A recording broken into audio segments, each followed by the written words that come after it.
नमस्कार दर्शकों, बात आज के चैनल के कार्यक्रम खबरदार खबरों में आपका स्वागत है। आपको बता दें कि इस कार्यक्रम में हम आपको देश दुनिया की दमदार खबरें संक्षिप्त में बताएंगे। तो लीजिए आज की खबरदार खबरें। फिल्म निर्माता श्याम बेनेगल का सोमवार को निधन हो जाने पर राष्ट्रपति द्रौपदी मुर्मू, उपराष्ट्रपति धनखड़, पीएम मोदी और लोकसभा में नेता प्रतिपक्ष राहुल गांधी ने दुख जताया है।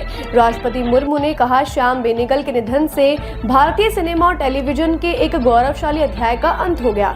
उन्होंने एक नए तरह के सिनेमा की शुरुआत की थी और कई क्लासिक फिल्में बनाई। एक सच्चे संस्थान के रूप में उन्होंने कई अभिनेताओं और कलाकारों को तैयार किया। उनके परिवार के सदस्यों और उनके प्रशंसकों के प्रति मेरी संवेदनाएं हैं। अमेरिका के राष्ट्रीय सुरक्षा सलाहकार जैक सुल्लिवन ने सोमवार को बांग्लादेश की अंतरिम सरकार के मुख्य सलाहकार मोहम्मद यूनुस से बातचीत की।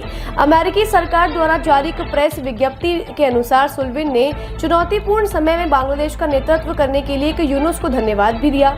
उन्होंने बताया कि दोनों नेताओं के सभी लोगों के मानवाधिकारों का सम्मान करने और उसकी रक्षा करने के प्रति अपनी प्रतिबद्धता व्यक्त की, चाहे उनका धर्म कुछ भी हो।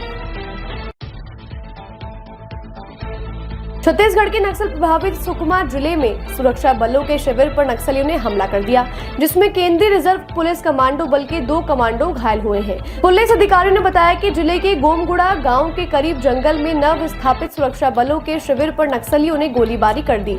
इससे 2 दिन पूर्व ही सुरक्षा बलों ने नारायणपुर में 13 आईडी बम बरामद किए थे। ये हमला उसी से जुड़ा हुआ देखा जा रहा है। भारत में बर्फबारी और शीतलहर का दौर जारी है। उत्तराखंड के ऊंचाई वाले इलाकों में सोमवार को बर्फबारी हुई, जिससे निचले इलाकों में सर्द हवाएं चलने लगी और पूरा प्रदेश भीषण ठंड की चपेट में आ गया। उत्तराखंड के बद्रीनाथ, केदारनाथ, गंगोत्री, यमुनोत्री और हेमकुंड साहिब जैसे ऊंचाई वाले क्षेत्रों में जमकर बर्फ पड़ी, जिससे निचले इलाकों में सर्दी और बर्फीली हवाएं चलने से तापमान में गिरावट आई और ठंड बढ़ गई। इस बर्फबारी का असर पंजाब, दिल्ली, राजस्थान और हिमाचल में भी देखा गया। यहाँ भी तापमान में काफी गिरावट आ गई है। डॉक्टर भीमराव अंबेडकर को लेकर केंद्रीय गृह मंत्री अमित शाह की टिप्पणी के खिलाफ देश भर में विरोध प्रदर्शन देखने को मिल रहा है। इसी कड़ी में अब बहुजन समाजवादी पार्टी भी मैदान में उतर गई है। बहुजन समाजवादी पार्टी ने गृह मंत्री अमित शाह के हालिया बयान के विरोध में आज मंगलवार को पूरे उत्तर प्रदेश में प्रदर्शन किया। बसपा ने यह निर्णय पार्टी प्रमुख मायावती के निर्देशों पर दिया है। यह विरोध प्रदर्शन पार्टी के स्थानीय कार्यालयों, सड़कों और सार्वजनिक स्थलों पर आयोजित किए गए हैं। विदेश मंत्री एस जयशंकर अपने 6 दिवसीय दौरे में विभिन्न वैश्विक और द्विपक्षीय मुद्दों पर समकक्ष संघ वार्ता करेंगे। विदेश मंत्रालय ने एक बयान जारी कर बताया कि जयशंकर का ये दौरा 24 से 29 दिसंबर तक रहेगा। इस दौरे में वे प्रमुख द्विपक्षीय, क्षेत्रीय और वैश्विक मुद्दों पर चर्चा करने के लिए अपने समकक्षों से मिलेंगे। यात्रा के दौरान विदेश मंत्री अमेरिका में भारत के महावाणिज्य दूतों के लिए एक सम्मेलन की अध्यक्षता भी करेंगे। साथ ही भारतीय समुदाय के एक शिष्टमंडल से भी मुलाकात करेंगे। लखनऊ बैंक लूट कांड के आरोपियों का एक के बाद एक एनकाउंटर हो रहा है। योगी सरकार के अपराधियों के खिलाफ चल रही जीरो टॉलरेंस नीति के तहत इंडियन ओवरसीज बैंक चिन्हित में हुए लूटकांड के 2 आरोपी पुलिस की गोलियों से मारे जा चुके हैं, वहीं एक घायल हुआ है। इस बैंक लूट कांड में पुलिस अब तक 3 एनकाउंटर कर चुकी है, जिसमें 2 लखनऊ में हुए।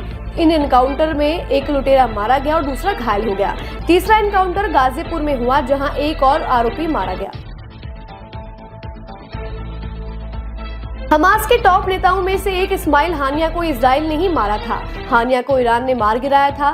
तब से यह हटकलें की जा रही है कि यह हमला इजराइल ने ही किया है, लेकिन अब इजराइल ने खुद साफ कर दिया है कि उसी ने उस हमले को अंजाम दिया था जिसमें इस्माइल हानिया मारा गया था।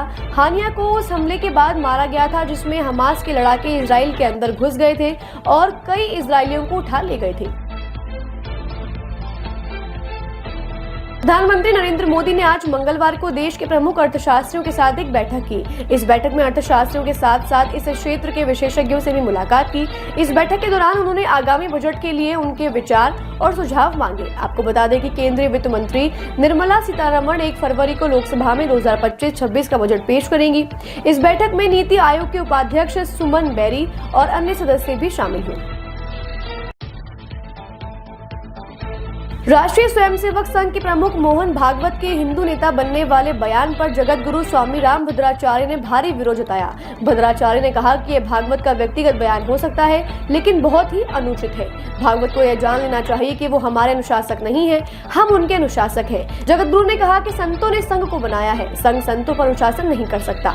वे धर्म के बारे में हमसे ज्यादा नहीं जानते। अधिकार खोकर बैठे रहना ये महान दुष्कर्म है। मोहन भागवत इसकी व्याख्या नहीं समझ पा रहे हैं। खबरदार खबरों में आज के लिए बस इतना ही। कल फिर नई खबरों के साथ हम होंगे आपसे रूबरू। नमस्कार।